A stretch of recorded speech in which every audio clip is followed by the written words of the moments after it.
Welcome to Overcoming Barrier in Management Forum session.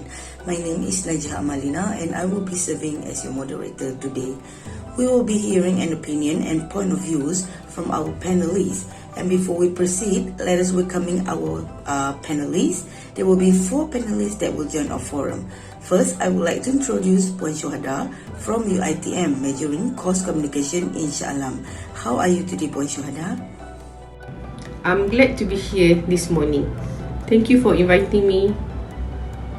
Next, our second panelist, Professor Damia from UiTM Shah Alam from Communications Department. Welcome to the forum. I am good too. Thank you for inviting me. My pleasure. And our third panel is Puan Fasiha, UTM Kuala Lumpur. Hi, thank you Najah. It's good to be here. Last panel is Dr. Aina from Faculty Corporate Communications, MSU University. Thank you again, Doctor. This is our second time we met, right? Thank you, Doctor, for your time. Hi Najah. If I'm not mistaken, this is our second meeting, right? I'm happy to be here. As well as we know, communication is the building block of every great organization. For implementing a change program successfully, communications is the key and one of the most complex parameters, as it involves an exchange of ideas and feelings with people in an organization through various mediums. It is one of the toughest issues which an organization is faced during the entire process of implementations of change. The topic of communication within organization is difficult. Companies should pay close attention to who delivers what message when in the context of change. Change leaders can assist organizational transformation by having a carefully thought out communication strategy. Everyone involved in the process is aware of the reasons why change is required and their part in it. Choosing a style and channel that everyone will enjoy is frequently very tough. Communication is essential for change, so it's crucial to manage who conveys what information when. In views of this, what is your opinion of main issues on this, Puan Syuhada? It seems that to me issue is listening. When we communicate to someone, we frequently do not give our full attention. We could be on the phone, watching TV, readings, and maybe daydreaming. Agreed on this. This is a common issue that happen in our daily life and surely in an organization. Do you think any other issue aside from this? The other issue is culture difference, because today in workplace we see that organization has become more diverse, especially in the organization. We deal with the international client and has employee abroad. Although this is diversity in the workplace, people still tend to be more persuaded by people from the same culture or background. They intend in the small circle where they are accepting the people from their country. Therefore, managers face the challenges that the communication with everyone as a team. This will managing the dynamic involved in clique and groups. Next issue is poor writing communication, where most of the common communication is writing poorly communication, because there might be a different communication of tools. Okay, let's say when we are deliver a message to a group of people. Okay, there is non-executive and executive. We must differentiate two kind of communication, where mostly and non-executive people are not really understand about company mission or vision in English. Therefore, they must give them a full or a clear message so that this will not lead to the confusion. Okay, because of the poorly writing communication, they might cause a confusion or frustration among your staff member. Other issue is the lack of interest or motivation, which is when people are not interested what are being discussed. This lack motivation will lead to the work hard. They are more likely to disregard or ignore your message, while the means that you certainly need to take care or take a look at your internal communication, which using these tools such as corporate, desktop or paper software and intranet, others can help you reach your customers member so that they feel more motivated and engaged in their works and the organization. In other words, when there are lack interest of motivated because of the purely communication writing before, so this will lead to the people or to the staff will become less motivated because there is no interest of doing focusing on what the message will be delivered by the company. Is information overloaded, where the modern workplace, as we know now, they're receiving many information that you never received before compared to back years in other or all the organization, the past organization.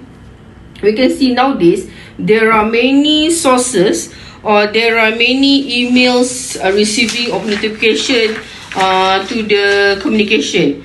For example, WhatsApp, message, other than a chat group, that will lead that information will be burden or overload. That this actually message that they receive in many ways that will lead to the noise, which is the communication will be overloaded and people will distract and try to avoid many of the message. This will lead that the information is overloaded and there will be a burden communication of information received by the members. The main issue, I believe this is the main issue lah, because we are not focusing to communicate with the staff with the right time, which is many of the company are not focusing in the internal communication and rather than focus on the member itself or staff or organization itself and focusing on the external communication. This will lead costly to make employees become informed that lead to other problem, including affecting your corporate reputation because your staff is not communication well with the managerial level.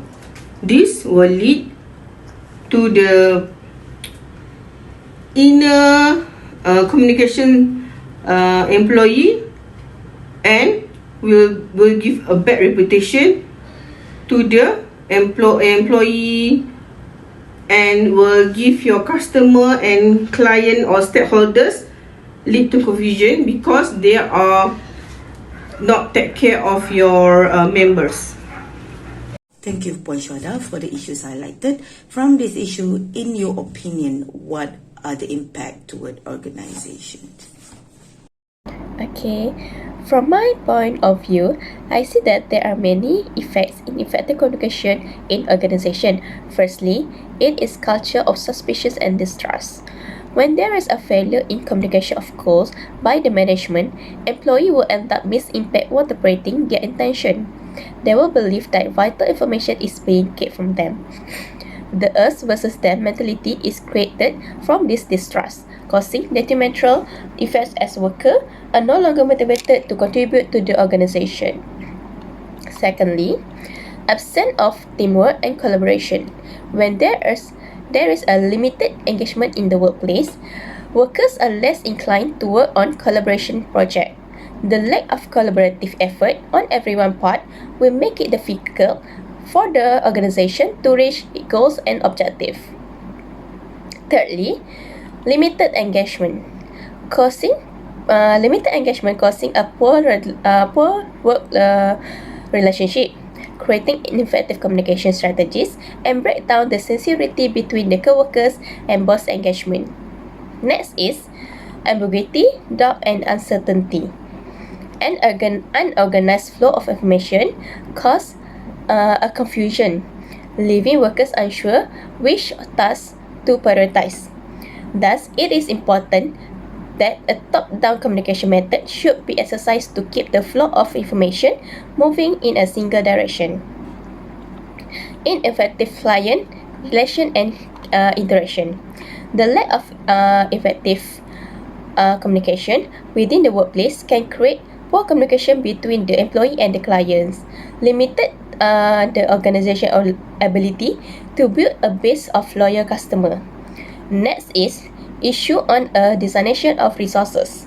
When resources in an organization are limited, poor communication can result to be distributed to the wrong recipient. And when this is happened, the moral and productivity of the team involved will be negatively affected. Lastly is workplace gossip. Ineffective communication can result workplace gossip. Workplace gossip is caused the toxic work environment due to the decline of trust and morale. Some might even turn the gossip as a leisure activity and promote further animosity among co-workers. So for me, as a result, poor communication in the workplace can affect corporate culture, cost, leadership, and productivity. People who work at an organization where ineffective communication is prevalent may feel less involved and more inclined to perform poorly. Thank you. I roughly agree with your opinion that poor communication at work has a lot of negative effects. What do you think, Professor Damia, is the root cause of poor communications, or what are the main barriers to this?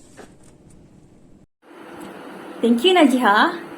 Well, every day we talk to different people at different times.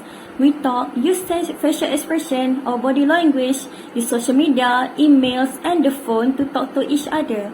We use our communication skills to make friends, plan trips, fit relationship, order dinner, buy a car, give our opinions, ask for help, make deals, accept jobs offered, and etc.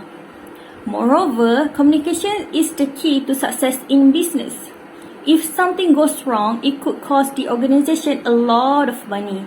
No matter how we communicate verbally, non-verbally in writing, by listening or by seeing, if we don't put it well, we put ourselves and others in danger. Managers often say that poor communication is one of the biggest problems. Experts have looked into in depth and found that there are a few things that cause this problem. It's important to look at these reasons. Why people can't talk to each other, in addition to physical and technical obstacles.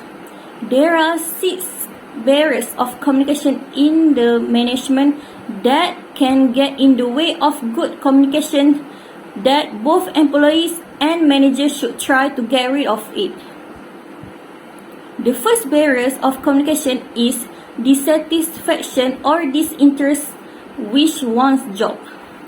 If you are unhappy at work or have lost interest in it, you are much less likely to be able to communicate well, both as a sender or receiver. In other words, your heart isn't in it.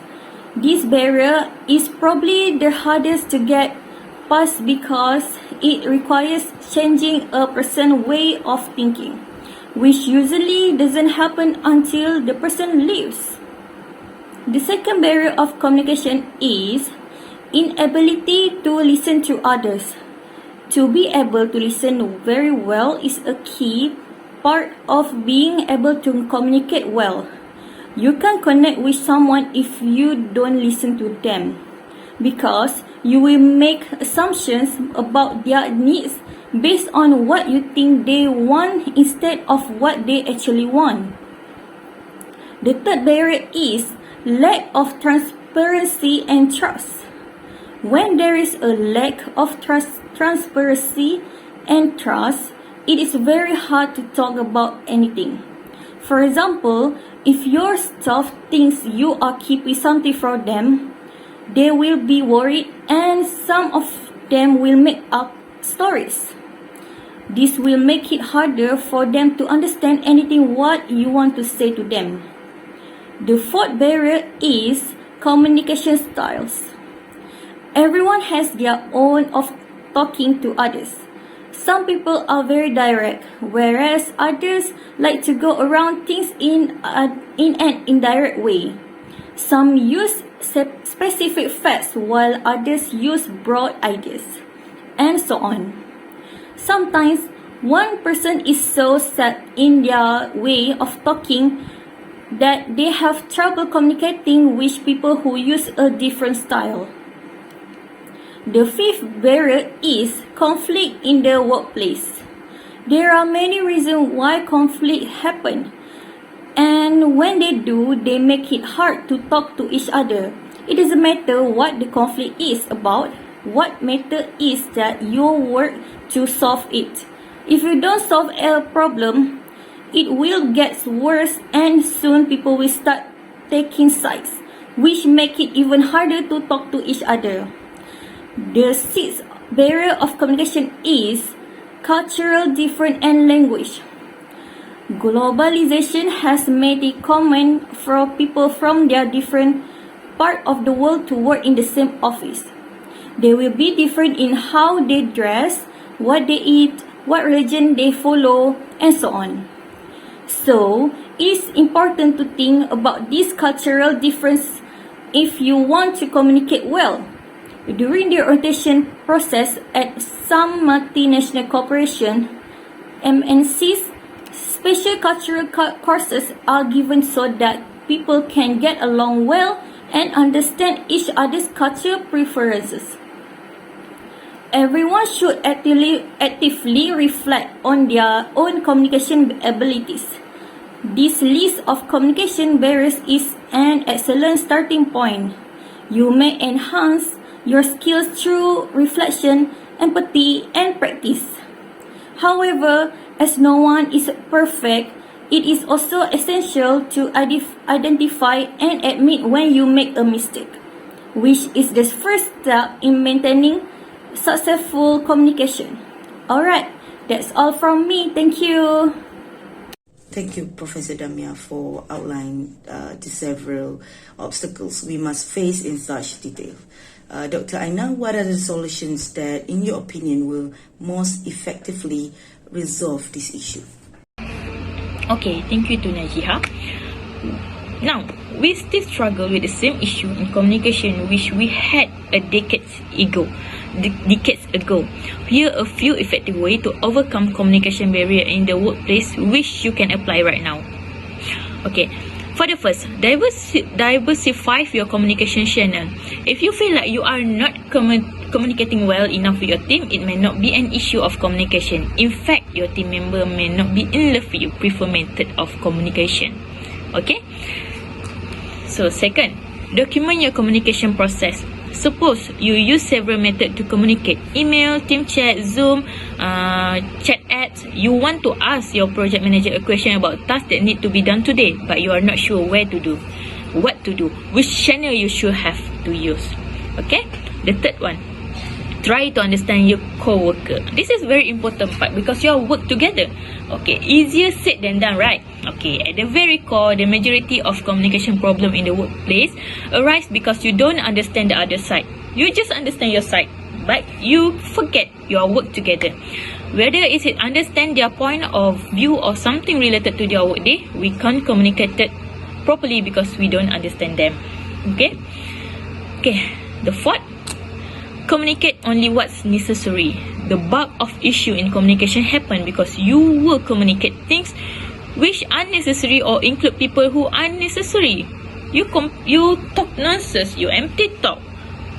You just talk everything but not the very particular thing, not the work thing, and you just talk nonsense. For starters, make sure you stay on topic. No matter the channel or the participant, sharing myths and gift in the discussion about a new project is not a good idea. So refrain from going off topic. You can always create a dedicated group or channel for random discussion unrelated to work. So aside from the work thing, just put aside and discuss after work. Okay? Okay, the recommendation. So we continue with the recommendation, right? After the solution that we have been shared, now we continue with the recommendation. I have a few recommendation as me as a worker or a previous worker and for my side. Okay, the first one, be fully present. Present yourself, all out about yourself. It is take concentration and practice to focus on other idea way and open-minded. Withhold any assumption about the information being shared with you as you listen. So try to listen attentively and wait until later to provide feedback. Wait until you get your own feedback, okay?